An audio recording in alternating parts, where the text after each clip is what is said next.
Hey, what's going on? Another gloomy, rainy day.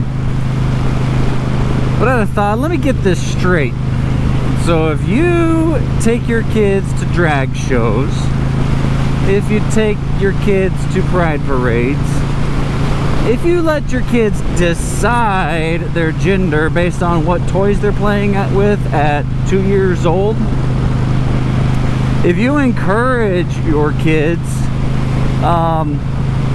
to ignore their anatomy and be whatever they want to be, then you are courageous, you are brave, you are just, you are righteous, and you are doing everything right.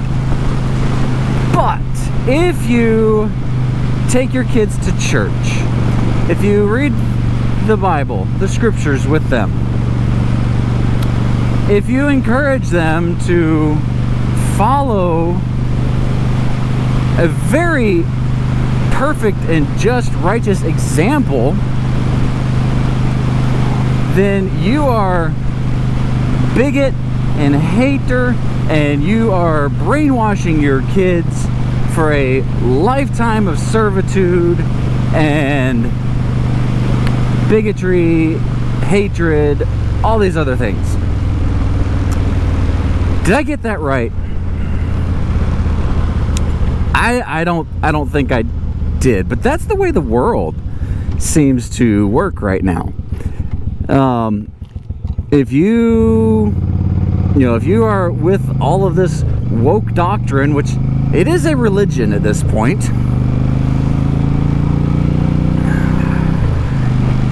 if you tell people to, hey, maybe let's follow the example of what's written, maybe this guy Jesus Christ, who kind of taught some really good things, let's follow his example and be kind to each other, love your neighbor, love God, give charity to those who need it, all these other things. But if you do that, you're archaic, you're brainwashed, you're just a cult follower, and you are open to free ridicule, and it's encouraged. If you're a Christian, you're on the chopping block constantly, and it's pretty sad that we know that anytime that we speak up or stick our neck out, we know someone is there that's trying, you have no brakes, that's trying to chop it off.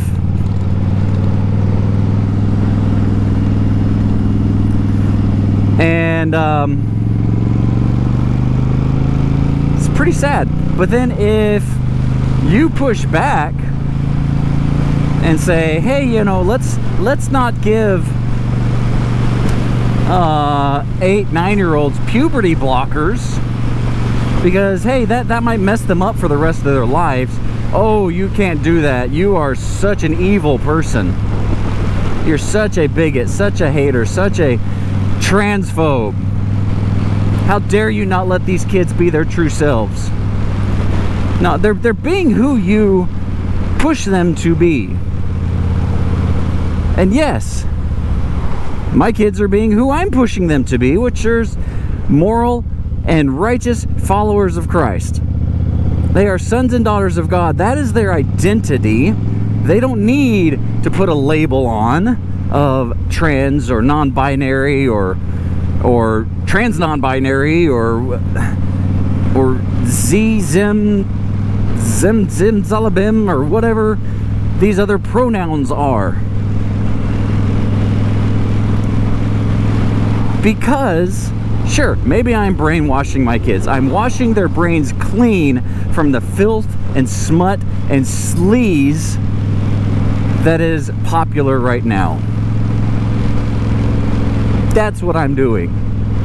I'm encouraging my kids to love one another, to love their neighbors, to love everyone.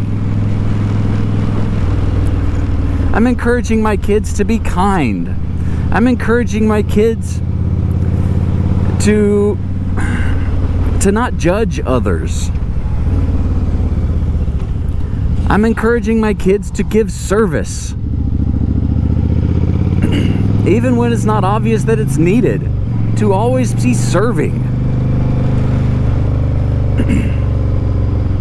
I'm encouraging my kids to tithe, to give 10% of their income. And you know what? That's not just a religious thing. That's a money marketing, or not marketing, money making strategy. Gosh, I can't talk. Who's that guy that's like the money guru? Anyway, I mean, he says the highest earners all pay, a tithing. 10% tithe means 10th to charity or to churches. So yes, it is a religious thing, but even in the secular world, there are benefits, because if you realize that the money you get is not just for you, but for you to help others, helps you not be as greedy, helps you not be like Scrooge.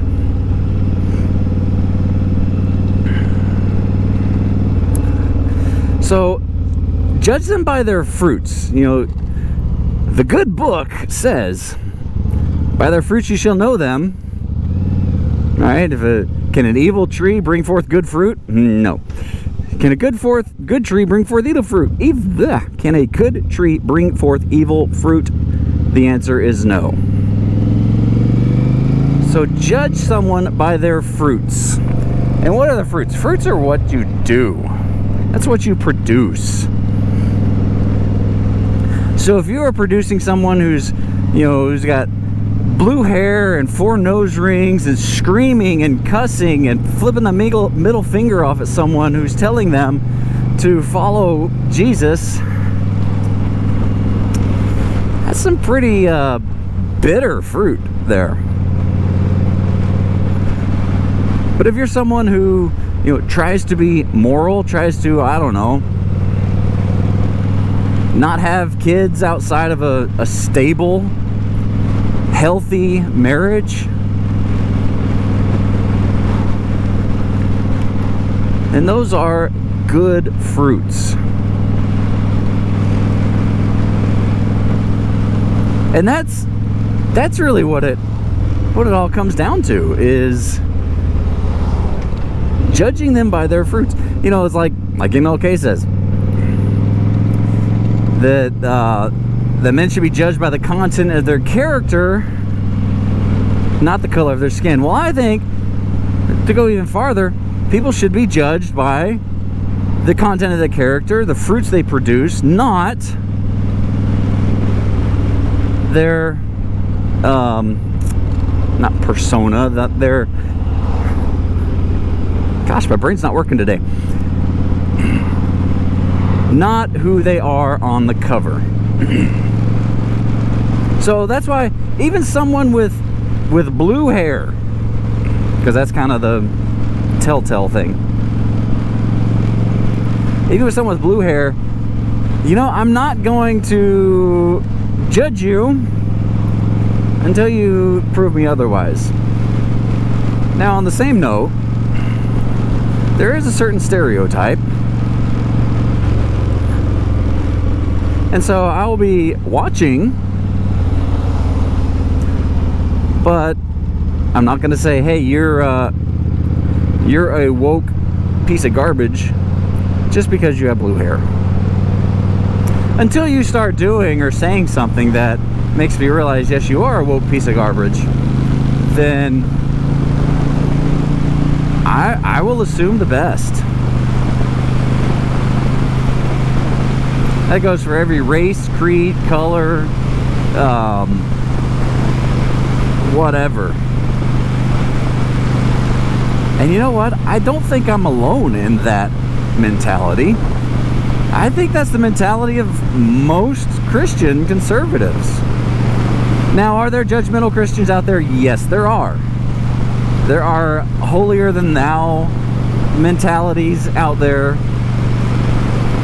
And to them I say, judge not lest you be judged. For the same judgment that you mete out is the same judgment you'll be met with. That's what it is. Love others. But if love's going to be our watchword, as Christ was our exemplar, then we should follow his example, who he could forgive sin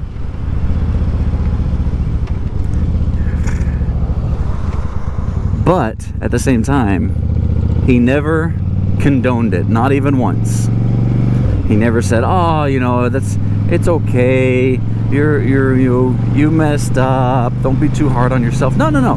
He said, go and sin no more. Full stop. Excuse me, end of story. And on that note, be excellent to each other. Tuba Billy signing out. God be with you till we meet again.